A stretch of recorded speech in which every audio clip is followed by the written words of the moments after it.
Ben ritrovati a tutti amici di Radio Rossonera e buongiorno. Qui è il 15 dicembre del 2023, 10 giorni al Natale e Enrico Boiani è qui con noi in versione santo. Ciao Henry. Ciao, sì, oggi ho questa sorta di luce dietro la schiena, non so da cosa sia data, forse da un riflesso, però sarà anche forse l'aria di Natale, dato che mancano 10 giorni. Manca poco, vero? Sembra ieri che ero in ferie quest'estate. Bei tempi. E invece adesso sei già santo, incredibile. Dalle vacanze al calendario direttamente. Sì, Prima di passare a direi da parlare di... Sando, da San Donato a Santo è un attimo. È un attimo, assolutamente. Prima di parlare Sai dei cos'è anche prossimi... un attimo? Ci vuole un attimo? Ci vuole un attimo a mettere like a questo video, a iscriversi Ok. al canale, ad attivare la campanella per tutte le notifiche. Io ho visto solo in parte la tua faccia perché ti sei frizzato e continua a frizzarti, ma proviamo comunque a portare a casa questo mattino mio. Sì, questo mattino Milan sta iniziando male, speriamo che finisca meglio, visto che dobbiamo parlare, prima che di Milan Monza, di quello che è successo ieri sera, cioè chiusa l'Europa League, che ormai ci riguarda da vicino, con questi verdetti. Oh, oh. Esatto. Le prime che non affronteremo ai sedicesimi, ma che sono già agli ottavi di finale, quindi in teoria speriamo di affrontare nel prossimo futuro, vorrebbe dire aver passato il turno, con West Ham, Brighton, Rangers, Atalanta, Liverpool, Villarreal, Slavia Praga e Bayer Leverkusen. Queste vanno Sì. diritte agli ottavi, non ci sono quindi squadre italiane perché la Roma è arrivata seconda. L'Atalanta, lo sapevamo già, era già stata qualificata come prima dal turno precedente. Grandi novità, direi che non ce ne sono nell'ultima giornata. Sono passate le Beh, la grande novità, l'unica novità, allora, vabbè, c'era da decidere tra Brighton, Marsiglia, West Ham e Friburgo, Villarreal e Rennes, chi si qualificasse come prima. E ti direi non è andata nemmeno troppo male, nel senso che si son qualificate come prime le squadre che erano un pochino più pericolose. mh, L'unico ribaltone, a parte vabbè Liverpool e Leverkusen che eran già ampiamente qualificate, l'unico ribaltone è stato il girone dei Glasgow Rangers e dello Sparta Praga, dove il Betis è stato primo praticamente per tutto il corso del girone, si è un po' buttato via nella penultima giornata e ieri è stato proprio una sorta di harakiri, perché poi è retrocesso in Conference. Quindi evitiamo una delle squadre comunque che sta giocando meglio dell'Europa League, cioè mh. a parte appunto queste ultime due, comunque il Betis ha pareggiato con Real Madrid in Liga qualche giorno fa, quindi cioè è una squadra interessante ne becchiamo, ne beccheremo delle altre. Adesso tra poco magari le vedremo. Queste Eccole, sono avversarie già un pochino più toste. C'è qualcuna che anche a livello della Champions, di quelle già qualificate agli ottavi. queste sono invece le squadre che possiamo affrontare e che quindi troveremo nell'urna per essere sorteggiate con le squadre che sono scese dalla Champions League lunedì alle 13 per il sorteggione degli spareggi, ovvero questa sorta di sedicesimi di finale di Europa League. Non la Roma, perché è italiana e quindi non ci sono possibilità di derby ancora nei sedicesimi, per il resto è tutto libero. Quindi Friburgo, Olympique Marsiglia, Sparta Praga, Sporting Lisbona, Tolosa, Rennes e soprattutto direi il Karabag. C'è anche il Karabag, direttore. Io so già che tu hai mandato la mail all'ufficio stampa del Karabag per l'accredito per andare in Azerbaigian. È chiaro. Eh, No, scherzi a parte. Scherzi a parte, scherzi a parte. Bisogna fare un distinguo tra squadre più abbordabili e trasferte più abbordabili, ti direi. Cioè, bisognerebbe capire qual è la trasferta migliore da fare, ecco, mm, anche per il livello della squadra. È ovvio che la squadra più semplice da affrontare a livello proprio di organico è il Karabag, forse insieme allo Sporting Praga, che però ha una trasferta migliore di andare in Azerbaigian un filo. teoricamente. Io eviterei assolutissimamente lo Sporting Lisbona. lo eviterei, anche se praticamente tutte, se vogliamo, possiamo trovare quasi un filo conduttore a tutte, no? Lo Sporting, che è la squadra di Rafa, il Tolosa per la questione Redbird, il Rennes alla fine sono rossoneri come noi, il Marsiglia di Rino, insomma, ogni squadra Il possiamo Friburgo. trovarci, no? Una storia da raccontare.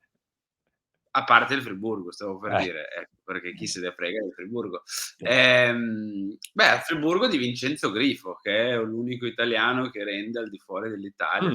Vabbè, comunque, tu chi prendi? Non lo so, onestamente per alcuni versi si equivalgono abbastanza, cioè sono squadre Mh-mh. che devi stare attento, ma molto giocabili, quindi boh, mi prenderei una roba, comunque una squadra non magari dall'ambiente iper caldo, Mh. quindi eviterei Marsiglia, eviterei... Ma ti direi potremmo ripiegare su una sorta... il Tolosa. Eh, no, no. Sono 3 francesi, Eh, sono 3 francesi, io il Tolosa o il Rennes li prendo volentieri, soprattutto il Tolosa. Per me il Tolosa è la squadra più facilmente battibile anche per il tipo di trasferta che ha. ti dirò, mi prendo lo Il Sparta, Friburgo dai. mh. Mi prendo lo Io ti direi Sparta. una tra Tolosa e Rennes. Il Rennes è leggermente più forte. Il Rennes lo preferirei vedere perché ognuno, no, ha una squadra in giro Mm. per i campionati, magari qualcuno, no, ha solo il Milan. Io ho una squadra per campionato, diciamo, di riferimento, il Rennes è la mia squadra francese di riferimento. Poi mi direte: "Ma son Per tutte dire. rossonere le squadre che tifi in giro per l'Europa?" Sì, è così. Però per me la più facile, diciamo, il rapporto trasferta squadra, a livello di squadra, è il Tolosa. Va bene, scrivetecelo nei commenti cosa, o chi anzi, volete nell'urna di lunedì, nelle palline di lunedì e poi insomma ci rivediamo alle 13 di lunedì per commentare tutto ciò. Detto ciò, lunedì sapremo anche cosa avremo fatto con il Monza. Milan via il nuovo corso. Ibra a contatto, dovrebbe esserci proprio stasera, oggi il primo approccio di Ibra ufficialmente da dirigente di Redbird, quindi vedremo un po' come andrà la giornata. Cardinale punta all'Europa League. Pioli può farcela con Gioco e Leao. Zlatan parla con tecnico e club, può essere presso a Milanello, Coppe quarto posto, gli obiettivi, ma serve ritrovare lo spirito. Come Coppe quarto posto? Quarto posto? No, è presto ancora, dai, su. È presto, è presto. Direttore, questi sono gli obiettivi dichiarati da inizio stagione. Sì, lo so, ma Molto semplice. un po' di Poi ambizione quando eri scherzi. quando io sono d'accordo, ma infatti quando si esultava a Genoa, cioè a Genova contro il Genoa, che si era primi e si esultava e si facevano carri e caroselli, si parlava tutti quanti di scudetto, che bisognava vincere lo scudetto, che bisognava esser competitivi per lo scudetto.